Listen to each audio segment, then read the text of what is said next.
এই চট্টগ্রামের মারা শোনো, যে সমস্ত নারীরা স্বামীকে গালি দিবেন, স্বামীকে অভিশাপ দিবে, এই সমস্ত নারীগুলো হজ কবুল হবে না, যাকাত কবুল হবে না, সদকা কবুল হবে না।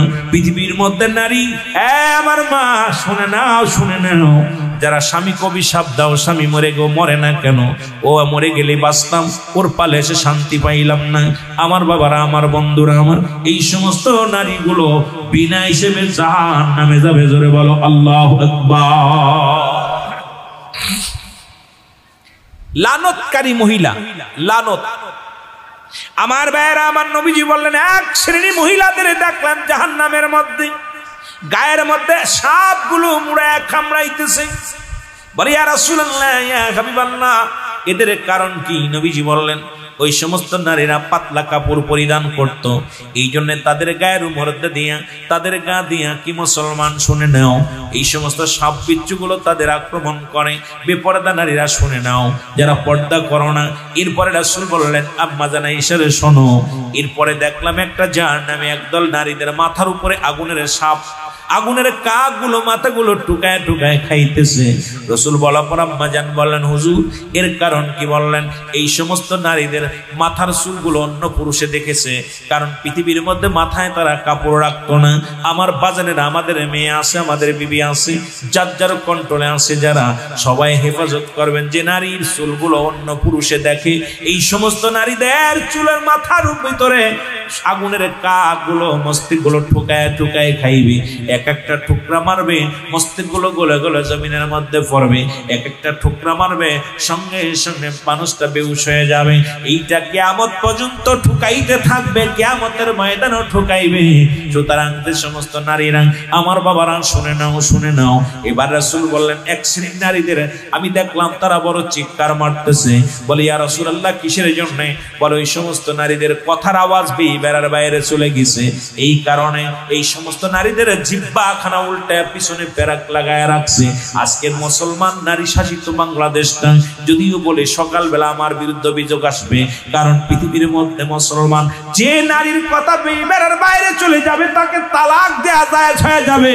যেমন জামাত আপনার আমার জাতির পিতা মুসলমান, শুনে নাও, জাতির পিতা হযরত ইব্রাহিম খলিলুল্লাহ, জুড়ে বলেন মারহাবা, আর একটু জোরে বলো মারহাবা। যেহেতু বেপরদা নারীর শাস্ত্রের বিধানের কথা বলেছেন, এই জন্য বলে যায়, মুসলমান শোনো, হযরত মুসলমান ইব্রাহিম খলিলুল্লাহ ইব্রাহিম আলাইহিস সালাম, ইসমাঈল আলাইহিস সালাম, দুজন অনেক দূরে। ইসমাঈল আলাইহিস সালাম বিয়ে করলেন, ইব্রাহিম আলাইহিস সালাম অনেক দিন পর বেড়াতে গেছেন। আপনারা ওয়াজ শুনেছেন বাবা, অনেকেই শুনেছেন, বাড়িতে যায় সালাম দা, আসসালামু আলাইকুম। ও বাবা ইসমাইল, ভিতর থেকে আওয়াজ আসে, ওয়ালাইকুম আসসালাম। কেডা? আমি তোমার শ্বশুর, আমি তোমার শ্বশুর আব্বা জান ইব্রাহিম আলাইহিস সালাম, আমি এসেছি আপনারা তোমার ঘরের মধ্যে। কয় বাবা আমার সন্তান কোথায়? কয় জানি না। কথাটা আওয়াজ একটু টোন বড় হয়ে গেছে, গলার আওয়াজটা একটু অন্যরকম হয়ে গেছে। সঙ্গে সঙ্গে ইব্রাহিম আলাইহিস সালাম বলবে, বৌমা। ইব্রাহিম বললেন, যদি আমার সন্তান বাড়িতে আসে, সর্বপ্রথম বলবে ঘরের চৌকাঠটা বদলাইতে। জোরে জোরে বলেন আল্লাহু আকবার। এই বিধান যদি জাতির পিতার মানে না, জাতির পিতা ইব্রাহিম আলাইহিস সালামের ইসলামটার মধ্যে ঢুকলে আপনাদের নারীগুলো সব সোজা হয়ে যাবে। আমার ভাইরা, আমার বন্ধুরা, আমার গভীর মনোযোগ। ইব্রাহিম আলাইহিস সালাম চলে গেলেন, ইসমাঈল আলাইহিস সালাম ঘরের মধ্যে প্রবেশ করলেন। প্রবেশ করার পর নবীদের সঙ্গে নবীদের একটা আধারে লাগানো, নবীদের সঙ্গে নবীদের একটা কালেকশন আছে। ডাকতে বলে, বিবি রে, ঘরের মধ্যে কয় ছিল নি? কয় হ্যাঁ, তোমার আব্বা জান এসেছিল। বলে তোমার আমার আব্বা জান এসেছিল? কয় কি করেছিল? বসতে দিছিলে? কয় না। খাইতে দিছিলে? বলে না। কি করেছিল? বলে কিচ্ছু করি নাই। বলে ইব্রাহিম আলাইহিস সালাম এসেছিল, আমার আব্বা জান তুমি যত্ন করো নাই। বিবিরে শুনে রাখো, আমার আব্বা জান যাবার সময় কিছু বলে গেছিল। কয় স্বামী রে, আমার আব্বা জান, তোমার আব্বা জান যখন বিদায় লগ্নে বলেছে ঘরের চৌকাঠটা বদলাতে, সঙ্গে সঙ্গে ইসমাঈল আলাইহিস সালাম বলে, বিবি রে, আর একটা মিনিট নয়, একটা সেকেন্ড নয়, এই মুহূর্তে আমি তোমার তালাক দিয়ে দিলাম। যে তোমার আব্বা জান বলছে, সঙ্গে সঙ্গে তালাক লাগায় দিছে। মুসলমান আবার ইসমাঈল আলাইহিস সালাম এটা দিকে শুনে বিয়ে করছে। আবার কিছুদিন পরে ইব্রাহিম আলাইহিস সালাম উনি আবার আসছে বাড়িতে বেড়াইতে, সালাম দিছে, আসসালামু আলাইকুম ইয়া আহলাল বাইত। ভিতর থেকে আওয়াজ আসে, ওয়ালাইকুম আসসালাম। ডাকতে বলে আম্মা জান, বলে ডাকতে বলে আব্বা জান, আপনি আসেন, ভিতরে আসেন। বসতে দিছে, খাবার দিছে, সুন্দরভাবে ব্যবহার করছে, আওয়াজটা শ্রবণীয় হয়েছে। এবার 2 রাকাত নামাজ পড়ছে, নামাজটা পড়িয়া দোয়া করছে, দোয়া করিয়া বিদায় লগ্নে বলে বিবি আমি চলে যাচ্ছি, তুমি কি করো? আমার সন্তান যখন আসবে তাকে বলবে ঘরের চৌকাটটা যেন জীবনেও না বদলায়। আমার বাবারা আমার গভীর মনোযোগ, এটা যেহেতু আলোচনা এর মধ্যে আমি নাই, শুধু বোঝানোর জন্য কথাটা আমি বলে যাই। আমার বাজানেরা শুনে নাও। ইসমাইল আলাইহিস সালাম বাড়ি আসলেন, ডাক দে বলে বিবি, বিবি রে কেউ আইছিল? কি আইছিল? আমার আব্বা জান কত কষ্ট করে এসেছিল, আব্বা জান এসেছিল, খানা দিছিলে, কয়ে কি খাবার দিব? ঘরের মধ্যে একটা খুরমা ছিল, দিয়েছিলাম, সিরা মাদুরির মধ্যে বসতে দিয়েছিলাম। আব্বা জান কত কষ্ট করে এসেছে, যদি আপনি যাইতেন আব্বার সঙ্গে দেখা করতে। ডাকতে বলে বিবি রে, আব্বা জান কি যাবার সময় কিছু বলে গেছি? কয়ে যাবার সময় বলে গেছে সেজন্য কোনদিন আমি তুমি ঘরের চৌকাটা না বদলাও। ডাকতে কয় বিবি বলে আলহামদুলিল্লাহ বিবি রে, আল্লাহ রাব্বুল আলামিন তোমার উপরে রাজি, আমার বাবা জান যেহেতু রাজি হয়েছে, তোমার কপাল খুলে গেছে। জোরে জোরে চিল্লায় বলো আল্লাহু আকবার। আমার ভাইরা, আমার বন্ধু, রাসূল বললেন এ মুসলমান, আমি ওদিকে জাহান্নামের বিষয় গিয়েছিলাম শুধু বোঝানোর জন্য শ্বশুর এবং ছেলের মধ্যে। এটা নিয়ে যদি আলোচনা করি আরো কিছু সময় বড় লম্বা আলোচনা হয়ে যাবে। এই জন্য আমি হঠাৎ করে শুধু বোঝানোর জন্য 2-4টে কথা বলে আসলাম।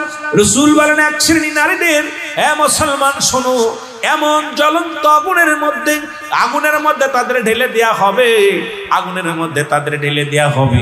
এত জোরে চিৎকার মারবে, এত জোরে চিৎকার মারবে, আরশ মহল্লার ফেরেশতারা পর্যন্ত এই আওয়াজটা শুনতে পাবে। রে মুসলমান শুনে নাও, শুনে নাও, ও আমার মা বোনেরা শুনে নাও। বিপর্দায় চলো না, পর্দার বিধান নবীজি কেমনে লাগাইছে। নবীজি যখন বসে আছে, 2জন অন্ধ সাহাবী আগমন করেছে। নবীজি বললেন বিবিরা তোমরা ভিতরে যাও। বিবিরা বললেন ইয়া রাসূলুল্লাহ, ইয়া হাবিবাল্লাহ, আমি যে ভিতরে যাব, যিনি আসছেন উনি তো অন্ধ মানুষ, আমাকে দেখতে পারবে না। আমার নবীজি বললেন এ বিবি শোনো, তারা তোমাকে দেখতে পায় না, কিন্তু তুমি তো তাদের দেখতে পাও। ইসলামের বিধান কত সুন্দর। সুতরাং মুসলমান শুনে নাও, আজকে ভালো করে জেনে নাও, মুসলমান শুনে নাও। নবীজি তার বিবিদেরকে অন্ধ সাহাবী থেকে আড়াল করেছে। আর আমরা হুজুররা বাড়ি আসলে আপনাদের বউগুলো দেন আমাদের খেদমত করতে। এটা কোন ইসলাম পাইছেন বুঝি আসে না? জোরে জোরে চিল্লায় বলেন ঠিক কিনা? আমার ভাইরা, আমার বন্ধুরা, আমার বেনামাজির মধ্যে রাসূলুল্লাহর পর্দা পড়ে যাবে, মাঝখানে পর্দা পড়ে যাবে। রাসূলকে তারা জীবনের চেয়ে ভালোবেসেছে, রাসূলকে তারা জীবনের চেয়ে অধিক পরিমাণ ভালোবেসেছে, কিন্তু মাঝখানে একটা পর্দা পড়ে যাবে। ডাকতে বলবে ইয়া রাসূলুল্লাহ, ইয়া হাবিবাল্লাহ, নবী গো, ও আমার মায়ার নবী, আমি তো সারা জীবন আপনাকে ভালোবেসেছিলাম, আপনাকে মায়া করেছিলাম, মহব্বত করেছিলাম, আপনার জন্যে চোখের পানিগুলো ফেলেছিলাম, আপনার মহব্বত অন্তরে ধারণ করেছিলাম। আমার নবী বলবে ভালো কথা করেছিলে, শুনে নাও, যারা বেনামাজি তারা আমার উম্মাত হতে পারে না। সুতরাং 1 নম্বরে বেনামাজি কোনদিন রাসূলের উম্মাত বলে স্বীকৃতি পাবে না। এটা রাসূল নিজেই বলে যে সুতরাং পারা পৃথিবীর মধ্যে ঈমান আনছেন, কালেমা, নামাজ, রোজা, হজ, যাকাত। 1 নম্বর আপনি কালেমা পড়েছেন, লা ইলাহা, লা ইলাহা নাই কোন ইলাহা ইল্লাল্লাহু, আল্লাহ ছাড়া কোন মাবুদ নাই, কি নাই, আল্লাহ ছাড়া কোন ইলাহ নাই। তাকে পার একমাত্র মাধ্যম ঠিকানা হলো নবী মুহাম্মদুর রাসূলুল্লাহ সাল্লাল্লাহু আলাইহি ওয়াসাল্লাম। জোরে জোরে চিল্লা বলেন আল্লাহু আকবার। এখন কালেমা পড়েছেন, 1 নম্বরে কালেমা। 2 নম্বর শর্ত তোমার লাগবে, কালেমা পড়ার সঙ্গে সঙ্গে আপনি সাবাল্লিকা, আপনি কি সাবাল্যক? এক কথায় নাবাল্লিকা নাবাল্যক নয়, আপনার উপরে নামাজ ফরজ। যদি ইসলামের বিধান মানেন, কালেমা পড়ার সঙ্গে সঙ্গে আপনার উপরে নামাজ ফরজ হয়ে গেছে। নামাজ যদি পৃথিবীর মধ্যে ফরজ হয়ে যায়, এই নামাজটার প্রতি আপনার কত গুরুত্ব দিছে মুসলমান? 5 ওয়াক্ত সালাতের দিকে কত গুরুত্ব দিছে রে মুসলমান? আপনি দাঁড়ায়া পড়তে পারেন না, বয়া পড়েন, বয়া পড়তে পারেন না, শুয়ে পড়েন, শুয়ে পড়তে পারেন, ইশারায় পড়েন, কিন্তু নামাজ কোথাও মাপ নাই, কারণ আপনি ইশারার সঙ্গে সালাত আদায় করবেন। একমাত্র মেয়েদের বেলায় মাফ করেছে আমার রব্বে কারীম, সেটা হলো মুসলমান মাসে 3 দিন 7 দিন পর্যন্ত আমার মা বোনদের নামাজ রব্বুল আলামিন এদেরকে মাফ করেছে, কিন্তু কোন পুরুষের নামাজ কাজা কোনো মাপ নাই। আর নামাজ কোনো মাপ নাই, নামাজ নামাজ নামাজ। আপনি সফরে গেছেন, কোথাও বেড়াতে গেছেন, মুসলমান 4 জায়গা 2 পড়ো, আল্লাহ কত ihsan করে দিয়েছে আপনার উপরে। আমার নবীর উম্মতের জন্য, এই উম্মতেরা শোনো, আমার উম্মতিরা মুসলমান এই নামাজের গুরুত্ব দিছে রাহমাতুল লিল আলামিন। কেমন গুরুত্ব দিছে কথাগুলো বলতে গেলে নামাজের শেষ জীবনে নবী আমার শেষ জীবন যখন মালাকুল মউত এসে গেছে রাসূলুল্লাহর সঙ্গে সাক্ষাৎ করতে, আম্মা জান আয়েশা সিদ্দিকা বলে, ইয়া রাসূলুল্লাহ, ইয়া হাবিবাল্লাহ, আপনি এত ছটফট করছেন কেন? নবীজি বললেন, আয়েশা রে, আমি তোমারে বলে যাই, পৃথিবীর মধ্যে নামাজ আমার 1 নাম্বার ছিল প্রিয় নামাজ। এই নামাজ যত পড়ি, যখন আজান পড়ে যায়, যখন মসজিদ আজান পড়ে যায়, নামাজের জন্য প্রাণটা বেকুল হয়ে যায়। জামাতের জন্য শুধু নামাজ নয়, জামাতের জন্য আমি নবী বড় বেকুল হয়ে যায়। আমার নবী ডাক দিয়ে বলে, আয়েশা রে, আমি অসুস্থ, আমি বড় অসুস্থ হয়ে গেলাম। নবীজি বললেন, আয়েশা রে, আমার প্রিয় সাহাবী হযরত আবু বকর সিদ্দিক রাদিয়াল্লাহু তাআলা আনহু নবীজির থেকে 6 মাসের বড় ছিলেন। একেতে ছিলেন নবীর সাহাবী, 2 নাম্বার ছিল নবীজির শ্বশুর মুবারক। ঠিক কি বলেন, ঠিক কিনা? আম্মা জান আয়েশা সিদ্দিকার আব্বা জান আমার নবী বললেন, আয়েশা, আজকে আসরের সালাতটা আমার আবু বকর সিদ্দিক রাদিয়াল্লাহু তাআলা উনি জামাতে নামাজটা আদায় করবে। রাসূলুল্লাহ কি হইলেন? অসুস্থ হয়ে গেলেন। শুধু নামাজের গুরুত্বর কথা শুনে যাও মুসলমান, নবীজি অসুস্থ হয়ে গেলেন, মাঝে মাঝে হুঁশ হয়। নবীজি বলে, আয়েশা রে, নামাজ হইছেনি, জামাত হইছেনি। আয়েশা বলে, ইয়া রাসূলুল্লাহ, ইয়া হাবিবাল্লাহ, আমি তো দেখি এখনো জামাত হই নাই। জামাতের সময় হয়ে গেল, আজান হয়ে গেল, নামাজ শুরু হয়ে গেল। রাসূলুল্লাহ আম্মা জান আয়েশা সিদ্দিকাকে বললেন, আয়েশা রে, নামাজ কি শুরু হয়েছে? বলে, ইয়া রাসূলুল্লাহ, ইয়া হাবিবাল্লাহ, নামাজ শুরু হয়েছে। আমার নবীজি বলে, আয়েশা রে, আমার মাথাটা একটু উঁচু করে ধরো, যা জানলার কাপড়টা একটু সরাইয়া দাও। কাপড়টা, জানালার কাপড়টা সরাইয়া দিলেন। আমার নবীজি প্রাণ ভরে দেখলেন আর নবীর সাহাবীরা জামাতের সঙ্গে নামাজ আদায় করে। জোরে বলেন মারহাবা। আর একটু জোরে। আমরা নবীরে ভালোবাসি, এই জন্য কথাগুলো বলতেছি। খালি মুখে ভালোবাসলে হবে না, অন্তরে অন্তর দিয়া ভালোবাসতে হবে মুসলমান। আমি প্রথমে বলছি, নবী বলছেন, হায়াতি খায়রুন লাকুম, আমার হায়াতের জিন্দেগিটা উম্মতের জন্য কল্যাণ স্বরূপ। আবার নবী বলেন, ওয়াফাতি খায়রুল লাকুম, নবীকে আমার ওয়াফাতটা আমার উম্মতের জন্য কল্যাণ স্বরূপ। সুতরাং দুপারেই নবী, এ পারো আমার, ও পারো আমার, এই নবীর পক্ষে থাকার দরকার আছে কিনা? রহমতের নবী চোখের পানিগুলো দরদর করে ছেড়ে দিলেন জমিনের মধ্যে। আম্মা জান আয়েশা সিদ্দিকা দেখে রাসূলুল্লাহর চোখে পানিগুলো, দাড়িগুলো বেয়ে বেয়ে জমিনের মধ্যে টপ টপ করে পড়তে লাগলেন। নবীজি বলেন, আম্মা জান আয়েশা সিদ্দিকা বলে, ইয়া রাসূলুল্লাহ, আপনার চোখে কেন পানি?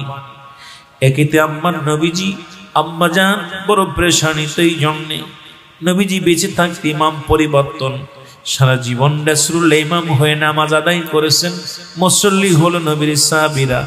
আজকে ইমাম পরিবর্তন হয়ে গেল, আমার আর বুঝতে বাকি নেই রাসূলুল্লাহ দুনিয়ায় বেশি দিন থাকবে না।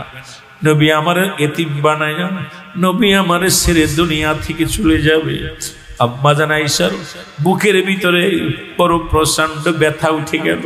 নবীজির প্রেমের পড়িয়ে আম্মা জান আয়েশা কান্দে, চোখের পানি ছেড়ে কান্দে। রব্বে কারীম, আমার আর বুঝতে বাকি নাই, ইমাম যেহেতু পরিবর্তন হইছে রে, আমার নবী মনে হয় আর বেশি দিন আমাদের মধ্যে থাকবে না।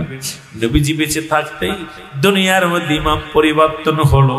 আমার নবীজি কান্দে, না জানি কি হয়ে যায়। নবীজির কান্না দেখে বলে, ইয়া রাসূলুল্লাহ, ইয়া হাবিবাল্লাহ, আপনি কেন কান্দেন? আমার আব্বাজান নামাজ আদায় করেছে এই জন্য বুঝি আপনি কান্দেন। ইমাম ছিল হযরত আবু বকর সিদ্দিক রাদিয়াল্লাহু তাআলা আনহু। আমার নবী কায়সারি তুমি আমার কান্না দেখলা, শুনে না কথা হলে এই কান্নাটা আমার কোনো দুঃখের কান্না নয়, এই কান্নাটা হলো আমার আনন্দের কান্না।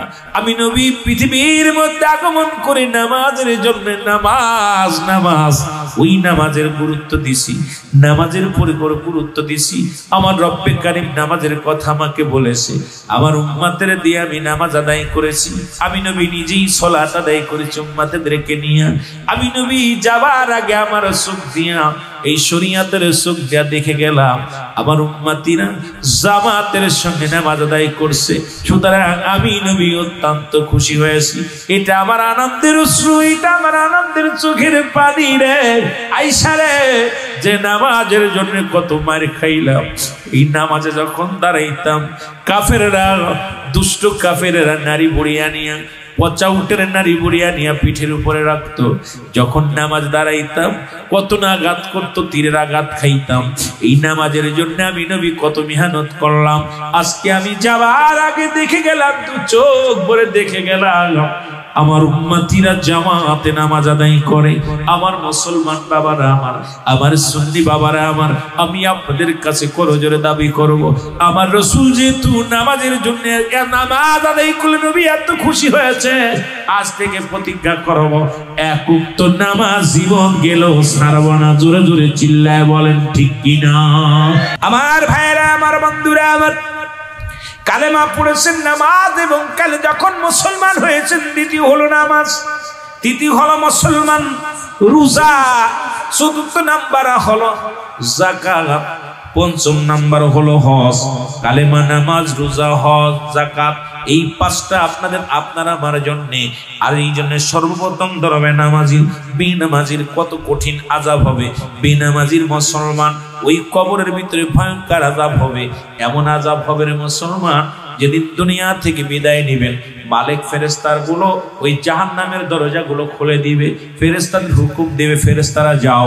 ওই বেনামাজির কবরের মধ্যে এমন ভয়াবহ গর্জন মারবে, সাপ বিচ্ছু গর্জন মারবে। বেনামাজির ঘরের মধ্যে ওই কবরের মধ্যে আগুন জ্বালিয়ে দিবে। ওই বেনামাজির মুসলমান কবরের মধ্যে এমন মুসলমান দুর্গন্ধ বাইর হবে। বেনামাজির মুসলমান শুনে নাও, এক নম্বরে আগেই বলেছি রাসূলুল্লাহর ভিতরে পর্দা পড়ে যাবে। এক নম্বরে এই বেনামাজির সঙ্গে রাসূলের কোনো সম্পর্ক থাকবে না, বেনামাজির সঙ্গে আল্লাহর কোনো সম্পর্ক থাকবে না, বেনামাজির সঙ্গে ইমানদারের কোনো সম্পর্ক থাকবে না, বেনামাজির সঙ্গে কোনো ভাই বন্ধুর সম্পর্ক থাকবে না। একমাত্র নামাজ কাফের এবং মুসলমানদের মধ্যে পার্থক্য, নামাজ পড়ে ইমানদারেরা কেমনে পড়ে? লা কখন ইল্লা ব্যতীত, হুজুর মানে হাজির নাজির, কল মানে অর্থাৎ সালাত মানে নামাজ। এই নামাজ সুন্নি ভাইরা, লা সালাত ইল্লা বিহুজুরিল কলব, নামাজ নয় হুজুরি দিল ব্যতীত।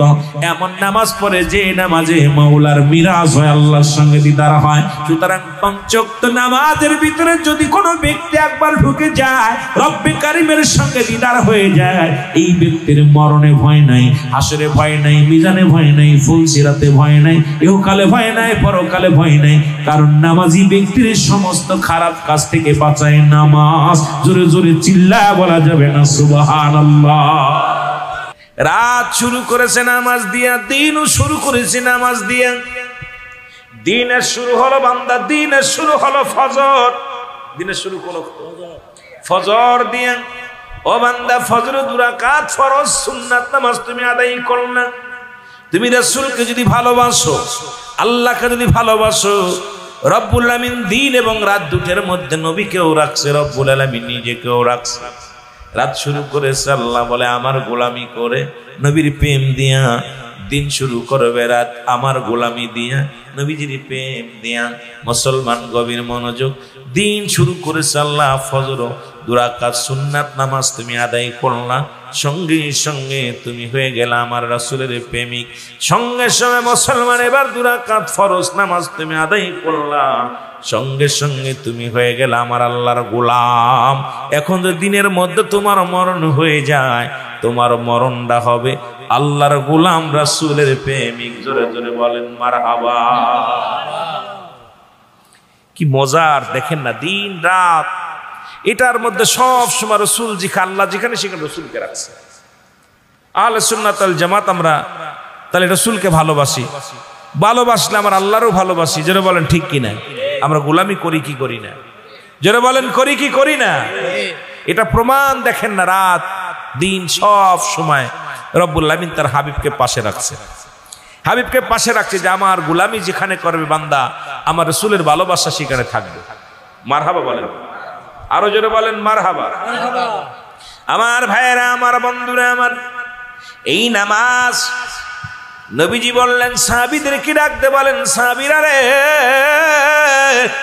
নবীজি নামাজের ওয়াজ করেন। নবীজি বলেন সাহাবীরা রে, তোমরা শুনে নাও, শুনে নাও, শুনে নাও, তোমরা কি কোনো ব্যক্তি আমার সঙ্গে জান্নাতে যেতে চাও? সাহাবীরা বলে, ইয়া রাসূলুল্লাহ, কে বানা চায়? নবীর সঙ্গে জান্নাতে আপনারা কে কে যেতে চান? একটু হাত দুখানা তুলে দেখা। যেতে চান নাকি? নবীর সঙ্গে যেতে চান তো? নবীজি বললেন, কে কে আমার সঙ্গে জান্নাতে যেতে চাও? রাসূলুল্লাহ বলার সঙ্গে সঙ্গে সাহাবীরা বলেন, হুজুর আমরা চাই।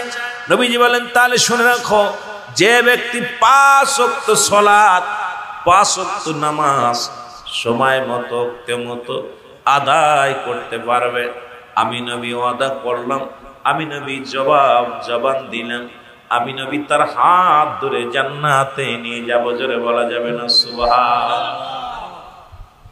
রাসূল নিজে বললেন যে আমি নবী জান্নাতে নিয়ে যাব, জান্নাতে নিয়ে যাব যে ব্যক্তি 5 ওয়াক্ত সালাত নামাজ সময় মতো 5 ওয়াক্ত নামাজ আদায় করবে, আমি নবী ওয়াদা করলাম। রাসূলুল্লাহর ওয়াদা কি মিথ্যা হতে পারে ভাই? যেটা বলেন হতে পারে। রাসূল নিজে ওয়াদা করেছে, যে ব্যক্তি 5 ওয়াক্ত নামাজ সালাত আদায় করবে, আমি নবী তাদেরকে আমি কথা দিলাম, আমার সনে আমি হাত ধরে জান্নাতে নিব। সুবহানাল্লাহ। আর একটু জোরে বলেন আল্লাহু আকবার। আমার ভাইয়েরা, আমার বন্ধুরা, আমার নবীজি ওয়াদা করলেন। নবীজি সাহাবীদের কি করলেন? নবীজি বললেন, সাহাবীরা রে, আজ থেকে তাহলে শুনে নাও, তোমরা সালাতের গুরুত্ব দাও। এমন সময় এক সাহাবী, তার মধ্যে নাম সবচেয়ে গরিব সাহাবী, এই পৃথিবীর মধ্যে সবচেয়ে মুসলমান সবচাইতে গরিব একজন সাহাবা ছিল, নাম হলো আব্দুল্লাহ আনসারী। ধরে বলা যাবে না মারহাবা? সবচাইতে গরিব। এখানে আপনারা যারা আসছেন এর মধ্যে ধরেন একজন গরিব মানুষ, সবচেয়ে গরিব মানুষ, লবণ আনতে পান্তা শেষ, পান্তা আনতে লবণ শেষ।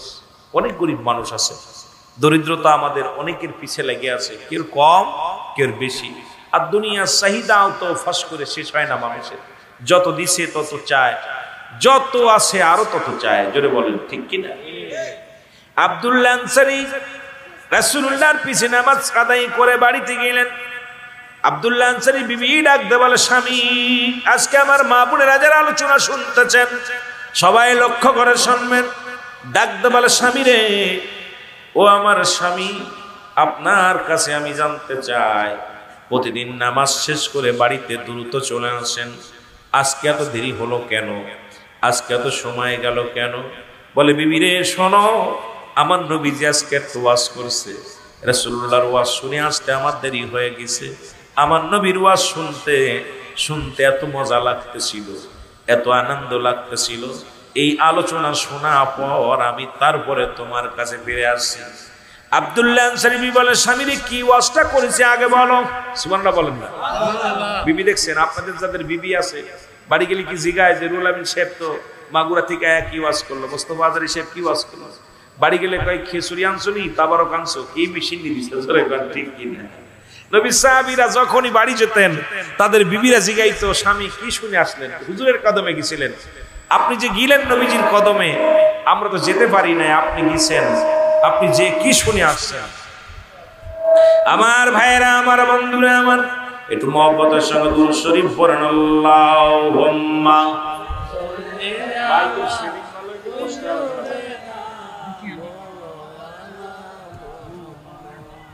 ওয়া আলা আলি সাইয়্যিদিনা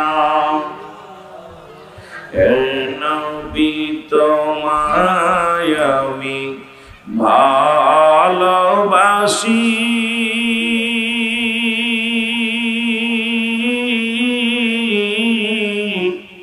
তোমার প্রেমেতে হাবিব পাগল আমি, বলেন তোমার প্রেমেতে অগ পাগল আমি। জোরে জোরে বলেন নবী তোমায় আমি ভালোবাসি, তোমার প্রেমেতে হাবিব পাগল আমি, বলেন আপনার প্রেমেতে আমি পাগল আমি। জোরে আমার সাথে বলেন নবী তোমায় আমি ভালোবাসি, তোমার প্রেমেতে হাবিব পাগল আমি, বলেন তোমার প্রেমেতে অগ পাগল। আসমান জমিন পাগল তোমার জন্য,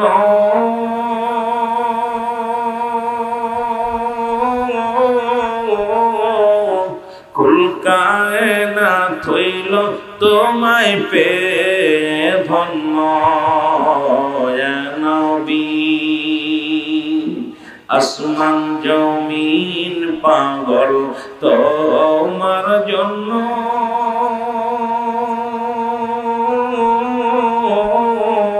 কুল কায়নাত হলো ধন্য তোমার জন্য নবী। মহব্বতে বলেন নবী তোমায় আমি ভালোবাসি,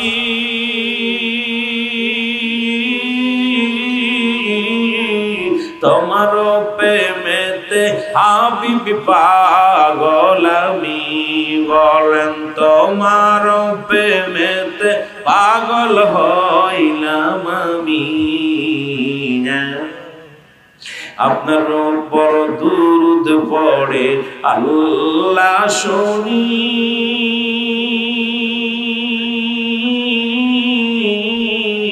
আপনার উপর দুরূদ পড়ে ফেরেশতা জানি নবী। এ নবী তোমায় আমি ভালোবাসি, তোমার প্রেমেতে হাবিব পাগল আমি, বলেন তোমার প্রেমেতে অগ পাগল আমি নবী। আরো জোরে বলেন নবী তোমায় আমি জোরে জোরে রবিউল আউয়াল মাস জোরে, তোমার প্রেমেতে অগ পাগল আমি, বলেন তোমার প্রেমেতে অগ পাগল। সারা জাহান হলো ধন্য আপনার সোহায়,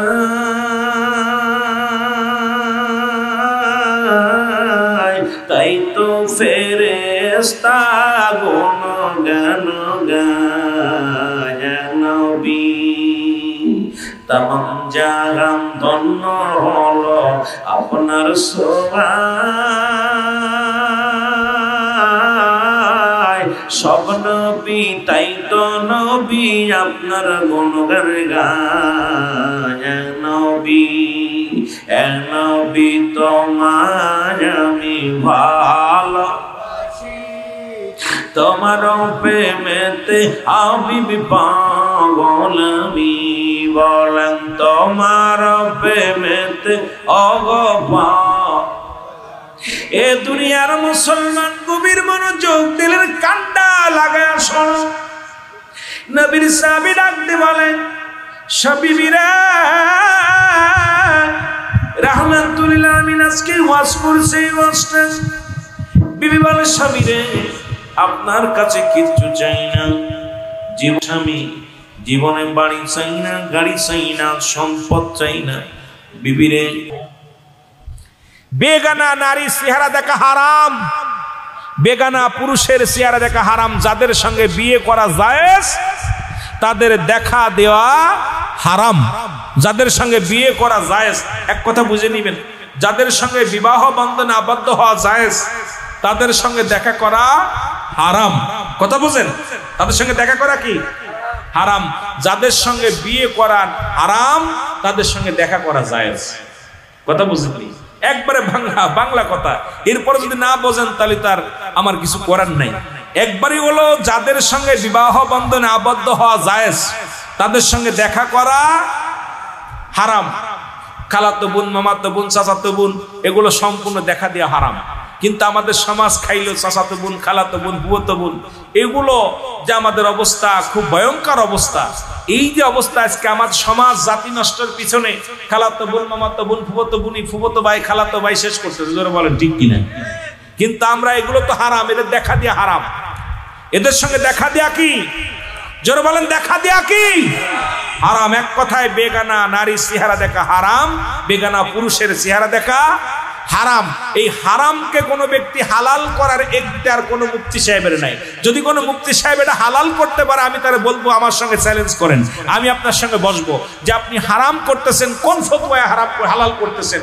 ইমাম আদারুজ্জুন নবুয়াতের প্রথম খণ্ডের মধ্যে বয়ান করতেছে, হারামকে যদি কোনো ব্যক্তি হালাল বলে সে কাফের, কাফের, কাফের। আর হালালকে যদি কোনো ব্যক্তি হারাম বলে সেও কাফের। সুতরাং আপনার আমার দৃষ্টিতে যেটা শরীয়তের বিধান অনুযায়ী হারাম, সেটা হারামই। হালাল করার কোনো এখতিয়ার, কোনো ফতোয়া নাই। জোরে বলেন ঠিক কিনা? জোরে বলেন ঠিক কিনা? এই জন্য বেপর্দা নারী যারা আছেন, বেপর্দা নারী আর আপনার ব্রেক ছাড়া গাড়ি একই অবস্থা। ব্রেক ছাড়া গাড়ি আর বেপর্দা নারী একই অবস্থায় চলে। ব্রেক ছাড়া গাড়ি চললে যেমন দুর্ঘটনা ঘটে, বেপর্দা নারীর কারণে সমাজে বেশি দুর্নীতি হয়। জোরে বলেন ঠিক কিনা? সমাজের মধ্যে ফিতনা শুরু হয়, সমাজের মধ্যে হট্টগোল হয়, সমাজ নষ্ট হয়, জাতি নষ্ট হয়, ইসলাম নষ্ট হয়। এই জন্য এমন কোনো কাজ করব না যা দ্বারা সমাজ এবং জাতি নষ্ট হয়। জোরে বলেন ঠিক কিনা? একটু মহব্বতের সঙ্গে জিকির করুন, লা ইলাহা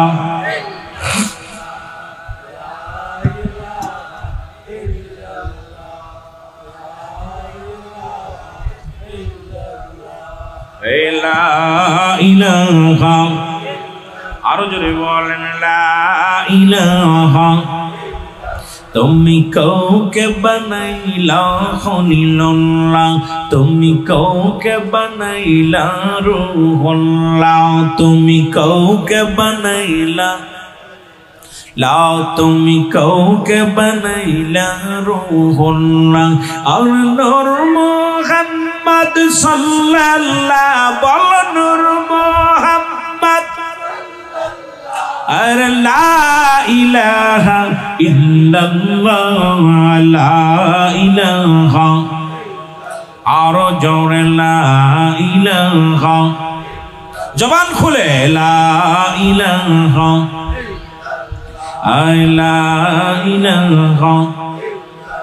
তুমি কাউকে বানাইলা খলিলুল্লাহ, তুমি কাউকে বানাইলা রূহুল্লাহ, তুমি কাউকে বানাইলা খলিলুল্লাহ, তুমি কাউকে বানাইলা রূহুল্লাহ।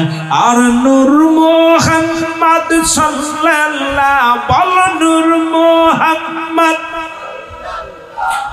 লা ইলাহা ইল্লাল্লাহ, বল লা ইলাহা।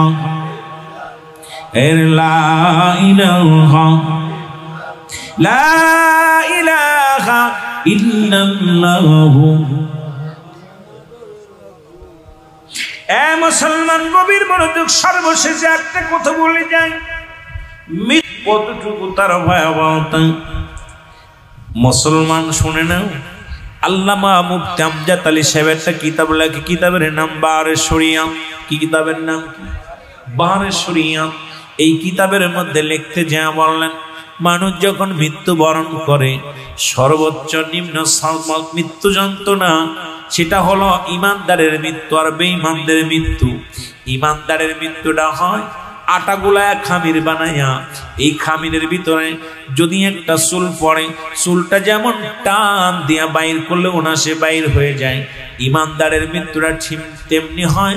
তবে ইমানদারের মৃত্যুর কথা বলতে যাইয়া মুফতি আমজাদ আলী সাহেব তার কিতাবের মধ্যে লিখলেন, মানুষ যখন মৃত্যুবরণ করে 70টা তাজা উটের গায়ের চামড়া জবাই না করিয়া, মজার কথা বাবা, দুঃখের কথা, কষ্টের কথা শোনো, এত ইমানদারের মৃত্যুর কথা বলতে যাইয়া মুনাফিক তো দূরের কথা, ইমানদারের মৃত্যুর সকালে বলতেছিলেন, শুনে নাও শুনে নাও, 70টা উটের গায়ের চামড়া না জবাই না করে চামড়া টানতে ছুলিয়া লবণ আর মরিচ লাগায় দিলে যতটুক যন্ত্রণা হয়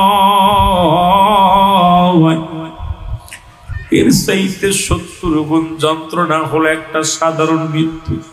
যদি যাদের কষ্ট হয় রে বাবা, দেখেছি কত মানুষ মরণকালে পায়খানা করে দেয়, কত মানুষ মৃত্যুর সময় কি করে জিহ্বা বাইর হয়ে যায়, কত মানুষ মৃত্যুর সময় চোখ দুটি বড় বড় হয়ে যায়, কত মানুষ মৃত্যুর সময় একটা অঙ্গ পড়ে যায়, কত মানুষ মৃত্যুর সময় প্রস্রাব করে দেয়। তাদের মরণটা কত কঠিন হয়।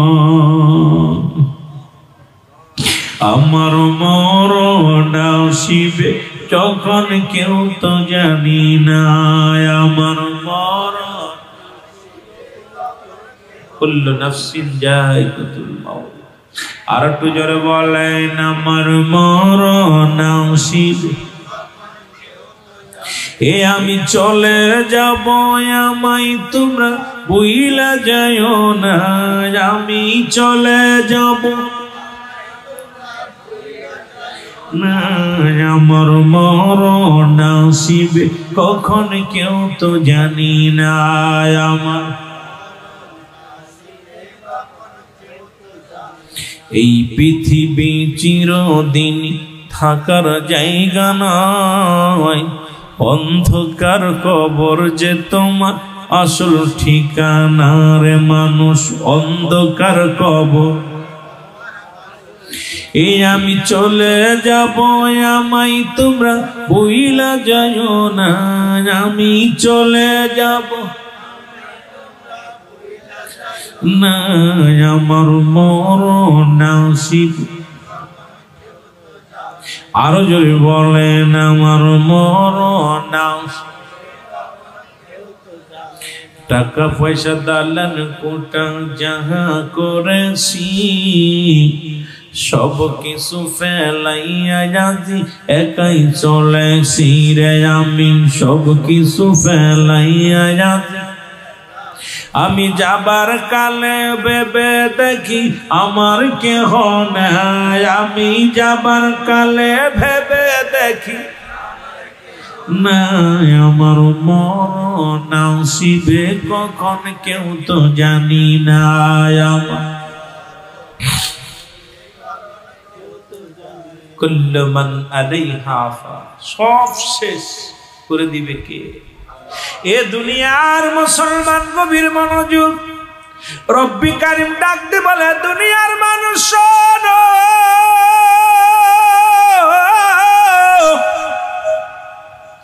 এই দুনিয়ার মধ্যে যা কিছু আছে সব কিছু আমি আল্লাহ চূর্ণ বিচ্ছিন্ন করে দিব, এই জমিনটা পুড়ে আমি তামা বানায়া দিব। কুল্লু মান আলাইহা ফান, সব শেষ। আল্লাহ কয় বান্দারে, এই জমিনের মাটিগুলো পুড়ে আমি তামা বানায়া দিব, এই জমিনের মধ্যে যত পানি আছে, আজকে সকালবেলা বৃষ্টি হয়েছে, মাহফিলে বসার মতো পরিবেশ ছিল না, কমিটির ভাইদের চিন্তা এসে গেছিল বছরে একটা মাহফিল করি, না জানি রব্বে কারিম করতে দিবে না। এত পানি পৃথিবীর মধ্যে 3 ভাগ পানি 1 ভাগ মাটি। কয় ভাগ পানি? 3 ভাগ পানি 1 ভাগ মাটি। আল্লাহ কয় বান্দারে, এই মাটিগুলো পুরায় আমি তামা বানায় দিব, এই জমিনের মধ্যে যত পানি আছে পানিগুলো পুড়ে ছাই হয়ে যাবে। যেদিন কিচ্ছু বলতে কিচ্ছু থাকবে না, সেদিন থাকবো আমি রব্বে কারিম, আমি রব। আর আমি যেদিন থাকবো, আমি থাকবো আমার রাসূলুল্লাহর ভালোবাসা নিয়ে। আরে আমরা সুন্নিরা কেন নবী নবী করে পাগল হয়, তার প্রমাণ আবার আল্লাহ দিয়ে দেয়। মুসলমান শোনো, যেদিন পৃথিবীর সব কিছু শেষ হয়ে যাবে, সব কিছু শেষ হয়ে যাবে, সেদিন যেদিন কিচ্ছু থাকবে না, সেদিন থাকবে আমার আল্লাহ, আল্লাহ থাকবে আমার হাবিবের ভালোবাসা নিয়ে। এই জন্য সুন্নিরা আমরাও থাকি রাসূলুল্লাহর প্রেম ভালোবাসা নিয়ে। জোরে জোরে চিল্লায়া বলেন মারহাবা। ওরে প্রেম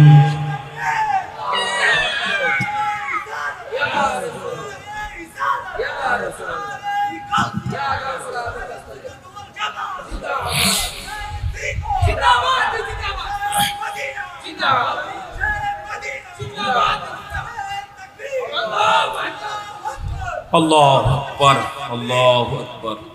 আশিকদের অন্তরের ভিতর শান্তি লাগছে। তাকবীর যখন আসছে, আশিকের মন আল্লাহ থাকবে নবীর ভালোবাসা নিয়ে। আমরা কার ভালোবাসা নিয়ে থাকতে চাই? জোরে বলেন কার? আল্লাহ কত ভালোবাসা হাবিব রে। হাবিব বলতেছে, আল্লাহ বলতেছেন যেদিন কিছু থাকবে না, সব আমি একাকার করে দিব, সব শেষ করে দিব। জমিন রাখবো না, পানি রাখবো না, আসমান থাকবে না, সব কিছু যেদিন শেষ হয়ে যাবে সেদিন আমি একা থাকবো। আর আমি থাকবো আমার হাবিবের ভালোবাসা নিয়ে। এই জন্য সুন্নিরা পৃথিবীর সব ছাড়তে পারে, নবী ছাড়তে পারে না। জোরে বলেন ঠিক কিনা? আরো জোরে বলেন ঠিক কিনা?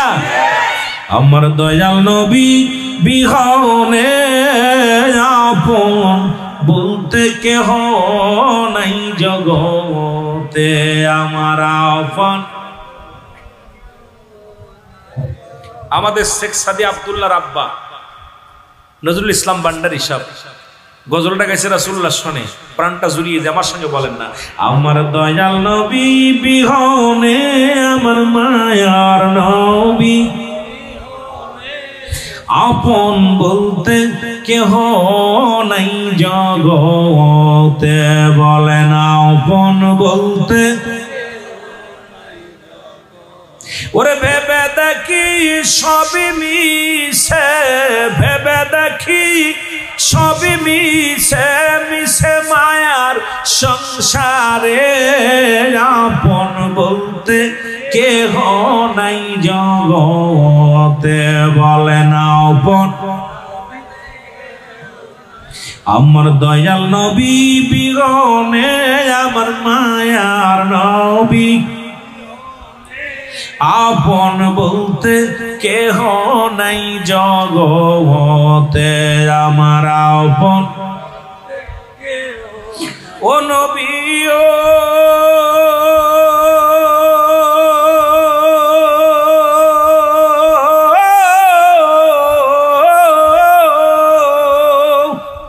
এই মদিনাতে আসেন গো আপনি, আমায় পাগল বানায়।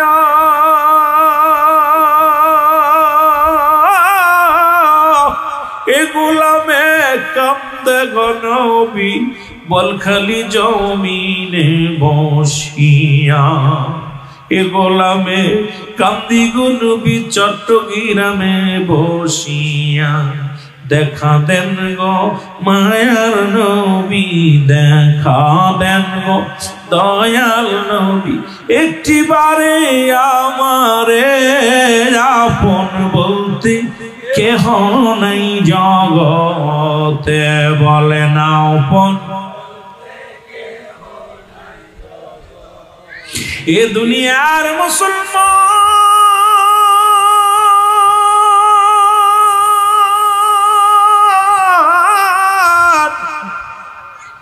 বলতেছিলাম, মানুষের প্রথম জীবনের কষ্ট, এক নাম্বার বিপদ হলো মানুষের মরণ, দুই নাম্বার বিপদ হলো মানুষের কবর, তিন নাম্বার বিপদ হলো কিয়ামতের ময়দান। এই এক নাম্বার মৃত্যু যন্ত্রণা। এই মৃত্যুর কথা বলতে যাইয়া আমি দেখলাম আমাদের দেশে এক বড় আলেম বলছে, দয়াল নবীর আগে কেউ জান্নাতে যাবে না। আমিও মানি, আমার নবীরে ভালোবাসি, কিন্তু যত নবীগণ সলেহীন যারা দুনিয়া থেকে বিদায় হয়েছে, জান্নাতি নিয়ামত তারা ভোগ করবে। ও মুসলমান, হাসরের ময়দান যেদিন সংগঠিত হবে, আলেম সাহেব মনে হয় কিতাব পড়ে নাই, মুক্তি হলে হবে না, শুধু মুক্তি হয়েছেন, মুহাদ্দিস হয়েছেন।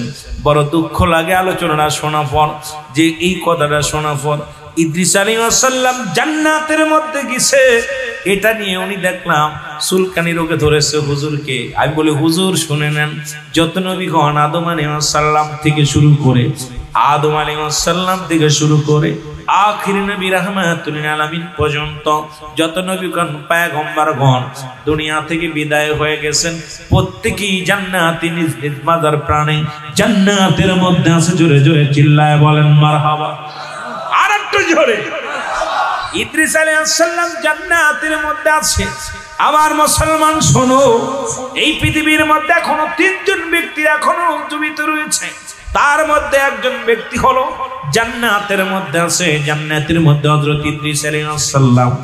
একজন পাহাড়ের দায়িত্বে আছে, যার নাম হলো হযরত ইলিয়াস আলাইহিস সালাম।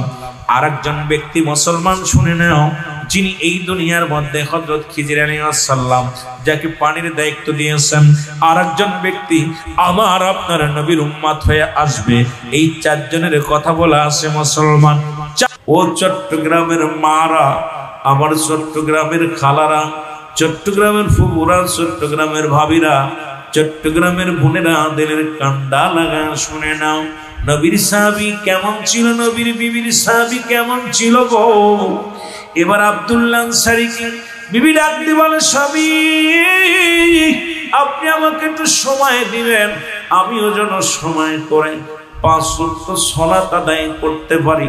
আপনি সালাত আদায় করে যাবেন রাসূলুল্লাহর সঙ্গে জান্নাতে। আরে নামাজ না পড়ে আমি যাব জাহান্নামে। আমার স্বামী আপনার কাছে একটা দাবি করব, আমি যেন 5 ওয়াক্ত সালাত নামাজ সময় মতো আদায় করতে পারি। কিয়ামতের ময়দানে আমিও আপনার সঙ্গে রাসূলুল্লাহর সঙ্গে জান্নাতে যেতে চাই। জোরে বলেন মারহাবা। এ চট্টগ্রামের মারা, বোয়ালখালীর মারা শুনে নাও, আমার বোনেরা শুনে নাও। এমন প্রতিদিন আব্দুল্লাহ আনসারী প্রতিনিয়ত 5 ওয়াক্ত সালাত রাসূলুল্লাহর সঙ্গে আদায় করে, নবীজির সঙ্গে জামাতে আদায় করে, একা একা কারণে জামাতে আদায় করে। রাসূল তাকে সালাম ফিরা, আসসালামু আলাইকুম ওয়া রাহমাতুল্লাহ, আসসালামু আলাইকুম ওয়া রাহমাতুল্লাহ। নবীজি ডান দিক থেকে বাম দিকে সালাম ফিরে তাকায়, দেখে নবীর সাহাবী নাই। আল্লাহর নবী ডাক দিয়ে বলে, সাহাবীরা রে, ও আমার সাহাবীরা, আমার আনসারী 5 ওয়াক্ত সালাতে আসেন, নামাজ জামাতের সঙ্গে আদায় করে, এরপরে সালাম ফিরে আনসারীকে দেখতে পাই না। সাহাবীরা বলে, হুজুর নিশ্চিত দুনিয়ার কোন প্রেমে পড়েছে। আমার নবী কয়, না রে না, আমি নবী নিজেই খবর নিব আমার আনসারী কেন আসে নাই। আমি নবী নিজেই খবর নিব, আমি নবী নিজেই তার সন্তান নিব। আমার সাহাবী আমার সঙ্গে দেখা না করে চলে যায়। এবার নবীজি নিজেই চলে গেলেন আনসারীর বাড়িতে। যায় নবী সালাম দা, আসসালামু আলাইকুম আলাল বাইত, আসসালামু আলাইকুম আলাল বাইত। একবার নয়, দুইবার নয়, 3 বার নবী সালাম দিলেন, একবার সালামের জবাব পাইলেন না। রহমতের নবীর মনে বড় কষ্ট লাগলো। মনোমান নবীজি বাড়ির দিকে রওনা হয়ে গেলেন। পিছন থেকে আনসারী বলে, আলাইকুম আসসালাম ইয়া রাসূলুল্লাহ, ওয়ালাইকুম আসসালাম ইয়া হাবিবাল্লাহ, ওয়ালাইকুম আসসালাম ইয়া রাহমাতাল লিল আলামিন। নবী তোমার আমি ভালোবাসি, তোমার প্রেমেতে হাবি পাগল আমি। বলে না বানার প্রেমেতে অগ পাগল আমি। নবী মিলা দেখি আমি শান্তি পাই আমি।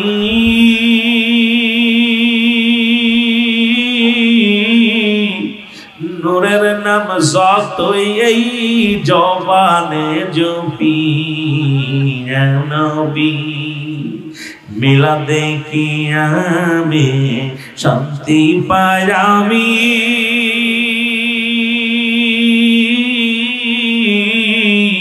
নূর নবীর নাম গো জবানে জপি, নবী বলো ইয়া নবী তোমার আমি ভালোবাসি।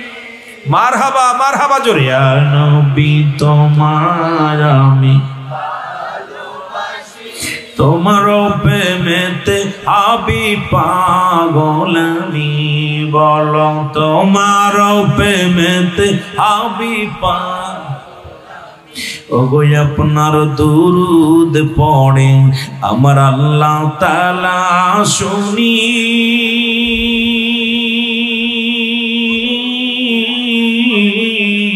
আপনার নাম জপে ফেরেশতা জানি। নবী আপনার প্রশংসা করে সকল নবী। আপনার গুণগান গায় গোটা জাতি। নবী তোমায় আমি ভালো, তোমার প্রেমেতে হাবি পাগল আমি। বলো তোমার এ দুনিয়ার মুসলমান,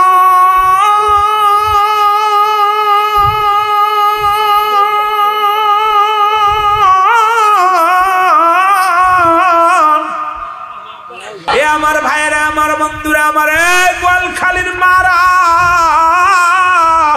গোয়ালখালীর বাবারা, চট্টগ্রামের বাবারা, দিলের কান্ডা লাগা শোনো। নবীর সাহাবী যদি এক টুকরা কাপড় গায়ে দিয়ে স্বামী স্ত্রী দুজন মিলে নামাজ পড়তে পারে, নামাজের সার নাই। আজকে আপনার এই গোয়ালখালীর জমিনে, চট্টগ্রামের জমিনে এমন কোন দরিদ্র লোক নাই যার এক টুকরা কাপড় আছে। এই জন্য নামাজের যদি হিসাব রব্বে কারীম ধরে, আমরা নাজাত পাওয়া সম্ভব হবে না। জোরে বলেন ঠিক কিনা? মুহাব্বতের সঙ্গে দুরূদ শরীফ পড়ুন। আল্লাহুম্মা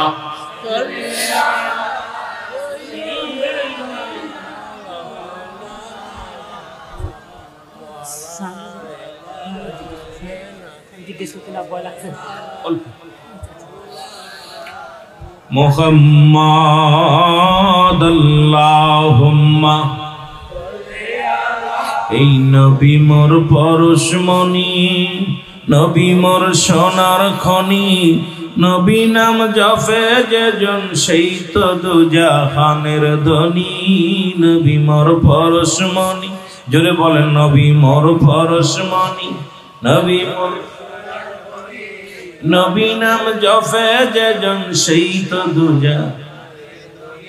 ও নামে মধু মাখা, ও নামে জাদু রাখা, ও নামে মধু মাখা, ও নামে জাদু। ওই নামে মজনু হলো, ওই নামে মজনু হলো মাওলায় আমার কাদের গনি। নবী মোর পরশমণি, নবী মোর সোনার খনি, নবী নাম, নবী মোর পরশমণি। আরো জোরে বলেন নবী মোর পরশমণি।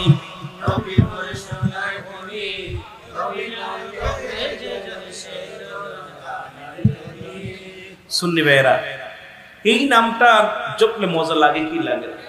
কিন্তু আমার দেশের কুখ্যাত এক ডাকাত বক্তা বলছেন নবী নাম নেওয়াই শিরক।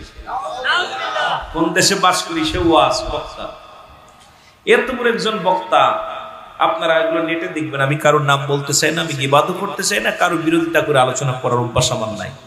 সবচেয়ে বড় কষ্ট হলো উনি কেমনে বললো যে নবী মোর পরশমণি গজলটা গায়া বলতেছে নবী নাম নেওয়াই শিরক। এরাও নাকি বক্তা, এরাও নাকি মুসলমান, এরাও নাকি আলেম। এই জন্য চট্টগ্রামের জমিনে তো নবীর প্রেমের কথা বলা লাগে না। তবে আছে চট্টগ্রামের জমিনে আলো আছে, অন্ধকারও আছে। কথা বলেন না? ভয়ঙ্কর অন্ধকার আছে। আবার এই পৃথিবীর মধ্যে সর্বশ্রেষ্ঠ আলো আমি মনে করি চট্টগ্রামের মানুষ পাইছে। এই জন্যই বলবো, রাসূলুল্লাহ বলছে আমি দেখতেছি অচিরেই একদল মানুষ, একদল জামাত বাইর হবে, তাদের জবানে থাকবে নারায়ে রিসালাত ইয়া রাসূলুল্লাহ, নারায়ে তাকবীর আল্লাহু আকবার। এই ধ্বনি দিতে দিতে আমি নবীর রওজা পর্যন্ত আগমন করবে পূর্ব দেশ থেকে। মদিনা শরীফের পরে, বাংলাদেশের পরে আর কোনো মুসলিম কান্ট্রি নেই। বাংলাদেশের পরে আর কোনো মুসলিম কান্ট্রি নেই। আমার জ্ঞান, আমার ক্ষুদ্র জ্ঞান, আমি সিদ্দিকের এত বড় জ্ঞান নাই। গবেষণা করে, আমার গবেষণায় আমি দেখেছি সেই পূর্বাঞ্চল বলতে বাংলাদেশকেই বুঝাইছে। আর বাংলাদেশের পূর্বাঞ্চলের মানুষ হলো চট্টগ্রামের মানুষ। এই এলাকার মানুষের অন্তরে যত নবী প্রেম আছে বাংলাদেশের অন্য জেলার মানুষের অন্তরে নেই। বলেন ঠিক কিনা? এটা প্রমাণ হয়ে যায়। এই যে আমি আসার পর দেখলাম এত পরিমাণ পতাকা, রিফ্লেক্ট লাগানো হয়েছে রবিউল আউয়ালের আমার নবীর আগমনের শুভেচ্ছা বার্তা সারা বাংলাদেশ নয়, চট্টগ্রামের জমিনে অলি গলিতে বাতাসে উঠতেছে শুধু রাসূলের আগমনের পতাকা। এত মজা পাইছি যখন চট্টগ্রামের জমিনে এত ক্লান্ত, প্রায় 13 ঘন্টা জার্নি করার পর যখন আসার পর দেখলাম যে শহরের মধ্যে ময়দানে আসার আপনাদের ব্রিজটা পার হলাম কালুঘাট, এই ব্রিজের উপর দিয়ে পতাকাগুলো দেখা পর কলিজারা ঠান্ডা হয়ে গেছে, যে আমার নবীর প্রেমিকদের মধ্যে আয়া গেছি। সুবহানাল্লাহ বলুন। এমন প্রেমিক কয়জন মেলে, কয়জনকে পাওয়া যায়? এই জন্য আমার বাজানরা যত ভালোবাসবেন রাসূলের সঙ্গে আমার রাসূলের আদর্শগুলো মেনে চলবেন, আপনার দুনিয়া আখিরাত দুইটাই কামিয়াব হবেন। জোরে বলেন আমিন। তা আমি আপনাদের কাছে বলতে চাই, এখন চট্টগ্রামের জমিনে ওই আব্দুল্লাহ আনসারীর মতো গরিব কেউ আছেন না? কথা কোন? আপনাদের এলাকায় যারা ভিক্ষে করে, এই যে আপনার টাকা পয়সা চেয়ে বেড়ায়, দেখেননি? আপনার ওই পারে দাঁড়াইলাম কিছুক্ষণ, দেখি অনেক মহিলা বুরকা পরে ভিক্ষা করতেছে, অনেক বেড়া হিজলারাও আছে, সবাই ভিক্ষা চাইতেছে। তা আমি মনে মনে কইলাম আজকের ওয়াজটাও সেদিকে চলে গেছে, হঠাৎ করে ওদিকেও যা দেখে এলাম, আয়াও দেখি এইটাই। তা যদি নামাজের প্রতি রাসূল কত গুরুত্ব দিছে, সাহাবীরা কত গুরুত্ব দিছে, একটা কাপড়ে স্বামী স্ত্রী দুজন নামাজ পড়ছে। এখন আমার আপনার জীবনে 10টা 15টা কাপড় হয়েছে, এরপরে নামাজ ছেড়ে দিলে মুগুরের অভাব হবে না। জোরে বলেন ঠিক কিনা? হাতুরির বাড়ির অভাব হইব? কথা বলেন। আমার ভাইরা, আমার সাহাবীরা, নবীজির সাহাবীরা আজান যখন পড়ে যেত, অন্ধ সাহাবীরা রশি টেনে টেনে, রশি ধরে মসজিদ থেকে বাড়ি পর্যন্ত রশি বাঁধা হতো। অন্ধ দুটি চোখ নাই, এই অন্ধ সাহাবীরা গুটি গুটি পেয়ে নামাজের দিকে চলে যেত, রাসূলুল্লাহর পিছে নামাজ আদায় করত। ইহা দ্বারাও প্রমাণ হয় আমাদের নামাজের দরকার আছে কিনা। আর একটু জোরে জোরে চিল্লায় বলেন ঠিক কিনা। তবে আমাদের আপনার আমার জীবন থেকে কত নামাজ ছুটে গেল। আজকে আমরা প্রতিজ্ঞা করব, আজ থেকে আমরা এখান থেকে প্রতিজ্ঞা করব, ওয়াদাবদ্ধ করব, জীবনের শেষ পর্যন্ত রব্বে কারীম আমাদের জীবনের নামাজগুলো যেন না ছুটে। জোরে বলেন আমিন। মুহাব্বতের সঙ্গে দুরূদ শরীফ পড়েন আল্লাহুম্মা।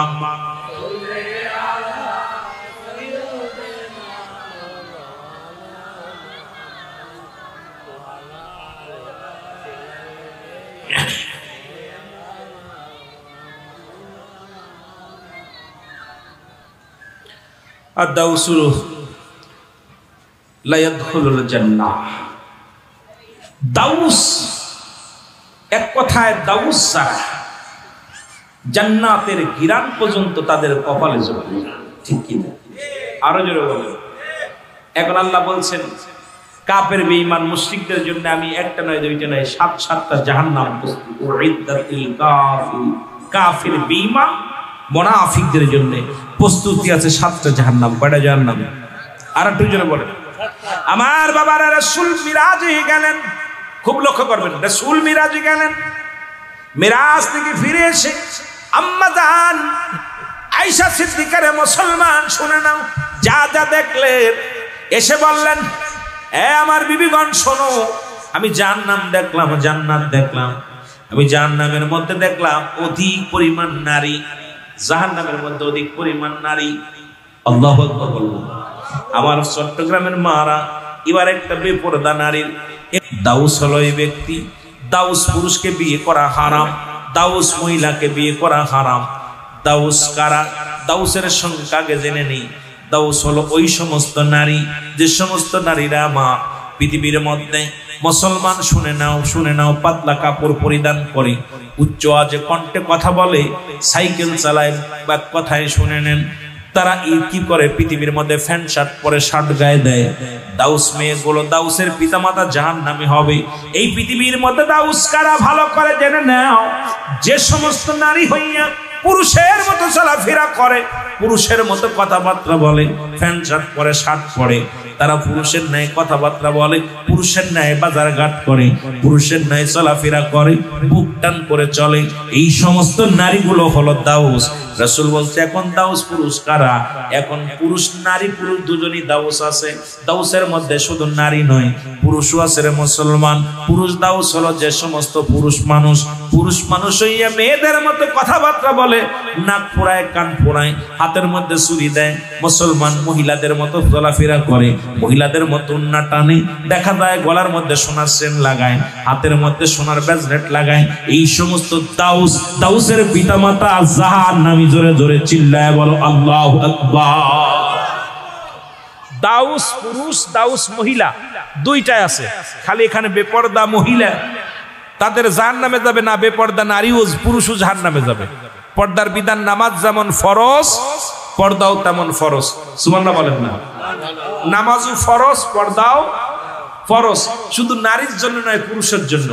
নারীর জন্য নয়, পুরুষের জন্য। জোরে বলেন ঠিক কিনা? উভয়ের জন্য, উভয়ের জন্য আছে। এখন দাউসের পিতামাতা, দাউসের পিতামাতা যাদের ছেলে মেয়ে এক নাম্বার মেয়ে কুলে জন্ম নিয়ে, যে সমস্ত মেয়েরা মেয়ে কুলে জন্ম নিয়ে প্যান্ট শার্ট পরে শার্ট গায়ে দেয়, একটা রিসার্চে সারা পৃথিবীর বৈজ্ঞানিকেরা রিসার্চ করে পাইছে পৃথিবীর মধ্যে হিজলা হওয়ার পিছনের কারণটা, যে সমস্ত নারীরা অধিক পরিমাণ প্যান্ট শার্ট পরে শার্ট গায়ে দেয়, এদের গর্ভে থেকে অধিকাংশই হিজলা বাইর হয়, সংখ্যা বেশি। কথা বোঝেননি? এই যে হিজলা তৃতীয় লিঙ্গ, যেটা এই লিঙ্গ যেটা হয় আপনার ভালো করে বুঝে নিবেন। এটা বিদেশি এবং বাংলাদেশি সমস্ত বৈজ্ঞানিকরা রিসার্চ করে, অনেক গবেষকরা গবেষণা করে পেয়েছে যে হিজলা হওয়ার পিছনে শুধু মা বাবাই দায়ী। কারণ এই যারা মেয়ে কুলে জন্ম নিয়ে যারা প্যান্ট শার্ট পরে শার্ট গায়ে দেয়, এরা দাউস, যারা পুরুষের ন্যায় চলাফেরা করে, পুরুষের মতো কথাবার্তা বলে। রাসূল বললেন আমি জাহান্নামে গেলাম,